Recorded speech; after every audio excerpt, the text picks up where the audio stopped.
他只是起床去关一下门，一个醉汉却正好进了屋。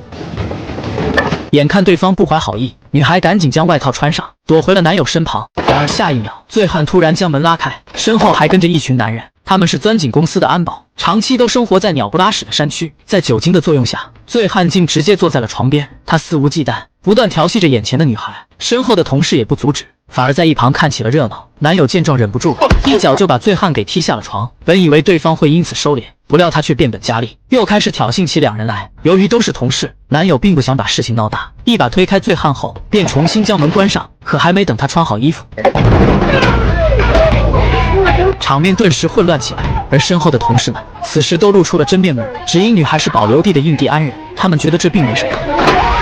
眼看女友被羞辱，男人顿时就失去了冷静，他抡起拳头对着醉汉一顿暴打，但没过多久就被其余同事上前拉开。见男友被控制住，女孩不顾一切冲上去，却被一个光头用钝器砸晕。随后光头转身又狠狠地砸向了男友。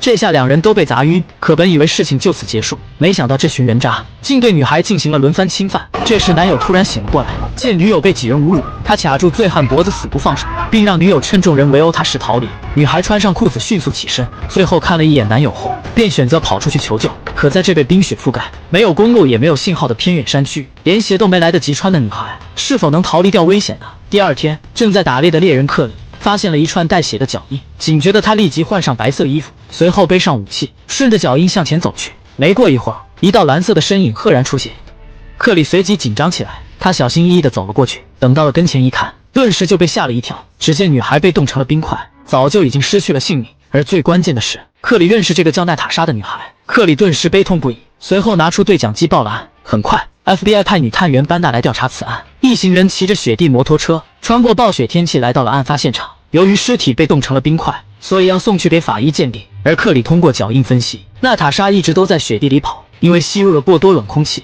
最终导致肺部充血破裂，倒在雪地里被自己的血呛死。可关键是，在这荒无人烟的地方跑了这么远，这个女孩究竟经历了什么可怕的事？通过法医的鉴定，结果和克里推测的几乎一样，娜塔莎是肺出血致死。而在那之前，她不仅断了2根肋骨，头部遭到了钝器袭击，下体也还有被撕裂的痕迹，这意味着她在死前曾遭受过侵犯。班纳想让法医在报告中写明是谋杀，但法医却坚决不同意。他认为致死原因就是肺出血，而至于什么原因让娜塔莎奔跑在雪地中导致肺出血，这并不在他的鉴定范围内。班纳听后十分生气，因为一旦这样定性，上级就会立即让他回去，而娜塔莎的案子大概率就会不了了之。所以孤身一人的班纳想要破案就只能靠自己了。为了查明真相，班纳来到了娜塔莎的家里，但娜塔莎的父亲汉森只知道女儿新交了的男友，其余的都一概不知。班纳指责汉森没有尽到责任，可汉森却回答女儿已经成年，他去哪里交怎样的朋友都是他自己的决定。班纳十分无语，觉得汉森是个冷血无情的人，似乎对女儿的死毫不在乎。于是他要求去见娜塔莎的妈妈，可当他推开门，却看见妈妈因为悲伤正在折磨自己。正在这时，好友克里前来看望汉森，而一见到克里，汉森的眼泪瞬间涌上眼眶。这世上就没有失去孩子后还能无动于衷的父母，他只是不想当着外人的面哭泣而已。克里深知汉森的痛苦，因为他也曾失去过女儿，甚至直到今天，女儿的死因都还是个谜，而自己的家也因此支离破碎。为了寻找更多的线索，几人又去询问娜塔莎的弟弟山姆，一个整天无所事事的毒虫。就在班纳和警长去敲门时，克里下意识地朝后门绕去。不多时，一个神志不清的年轻人将门打开。警长问他山姆在不在里面，他却看着班纳露出了邪恶眼神。可听到班纳是 FBI 的人后，就立即摸向了自己口袋。班纳见状正想警告，不料对方却突然掏出一罐气体。男人拾起铁铲，不慌不忙守在后门。一铲下去，克里便轻松抓住了2个毒虫。另一边，班纳踹开门冲进了屋里，而里面就像垃圾场一样，刺鼻的臭味加上刚才一脸的喷雾，让班纳眼泪鼻涕流个不停。来不及多想，他硬着头皮开始挨个搜查房间。没过多久，就正面撞上了那个毒虫。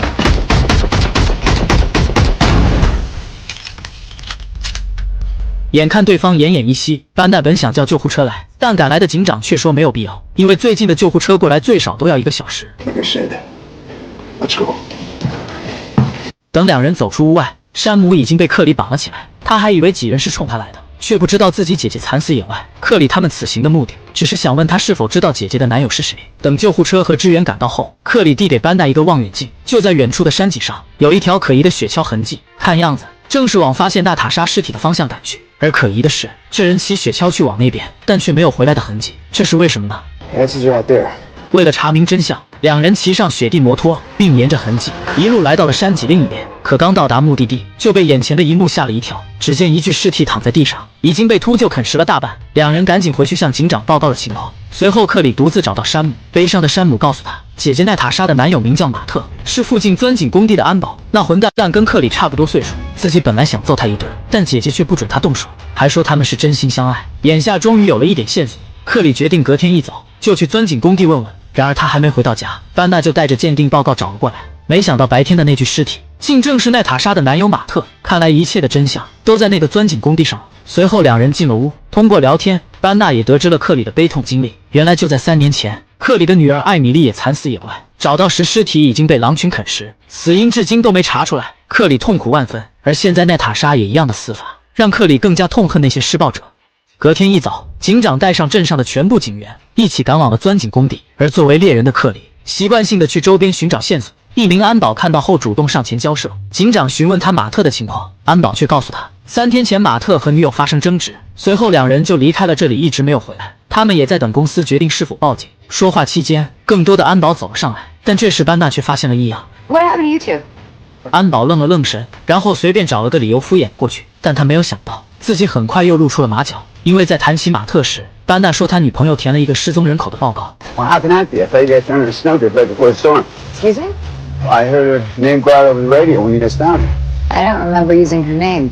几句话过后，场面顿时陷入了僵局。这时，一个警察猛然发现，这群安保已经暗中将他们围了起来，这明显是有问题的表现。双方立马掏出手枪开始对峙，因为这里是能源部在印第安保留区租的领地，安保们并不在郡县警察的管辖范围，所以他们根本不怕这群警察。只要现在有人扣动了扳机，那么后果将会不堪设想。眼看双方都僵持不下时， FBI! Hey, FBI! This is federal land and I am the only authority, okay? 在班纳的劝阻下，双方这才放下了武器。班纳顿时松了一口气，但他不知道的是，这仅仅只是个开始而已。在班纳的要求下，一行人朝着马特的宿舍走去，而山上的克里看见了这一幕，他感到了危险的到来，见呼叫无果后，便拿上武器，赶紧向着山下跑去。但这时已经来不及了。 FBI, open up! Jane, get away from the door! 枪战一触即发，所有人都来不及反应，下意识地朝着对方扣动扳机。幸好班奈穿了防弹衣，眼看警员们纷纷倒地，他也迅速加入了战斗，一梭子子弹干掉了一个安保。然而正在这时，屋里一个安保却端起机枪，对着警察们一顿狂扫。很快，除了躺在地上的班纳，所有的警察都光荣牺牲。还没等班纳换好弹夹，就被安保头目一把抢了过去。可他正要开枪时，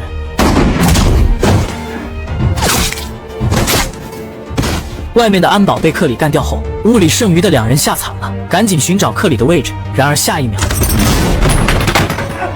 一切的罪魁祸首皮特跪地前行，随后踹开窗户，一跃而下，从后面跑了出去。这时班纳从箱底爬出，对着皮特清空了弹夹，可他没有打中皮特要害，最终让他逃进了山林深处。很快克里赶了过来，好在班纳受伤不严重，替他简单包扎后，克里准备去抓到皮特。不过在离开前，他直言不会把皮特带回来。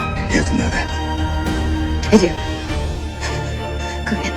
另一边，受了伤的皮特正在树林中狂奔，他怎么也不会想到，自己现在竟跟奈塔莎当晚一般，身体上的疼痛加上心理上的绝望，仿佛随时都在提醒着他，死神已经离他越来越近，而仅仅一只刺猬发出的响动，就能让他瞬间吓破了胆。等皮特醒来后，发现自己被克里带去了山顶，并且鞋子也被脱掉。You know, I got all the time in the world here. Can't say the same for you. 皮特听后慌了神，而克里承诺，只要他说出真实情况，自己就会给他活下去的机会。于是为了活命，皮特将当晚发生的一切全部都说了出来。娜塔莎受到他们侮辱，逃出去不久后就被冻死，而她的男友马特也因为阻止他们被活活打死。克里得知真相后沉默不语，随后掏出小刀，割断了绑住皮特的绳子。 Here you go. 克里遵守了承诺，他给了皮特一次和娜塔莎一样的机会。 I want you to run. 一声枪响过后，皮特就像一条丧家之犬般慌忙逃离，而这也正是克里真正的意图。他也要让这个人渣尝尝光着脚在极寒天气里狂奔，最终肺部撕裂出血被呛死的感受。然而还没跑出200米，皮特就已经丧失了行动力，躺在地上渐渐失去了呼吸。他到死都不会知道，那晚跑了足足6英里的奈塔莎究竟是有多么的恐惧和无助。故事最后，克里去医院看望了班纳，并感谢他为这个保留区人民做的事。随后他又找到汉森，2个失去了女儿的父亲坐在一起，久久不能言语。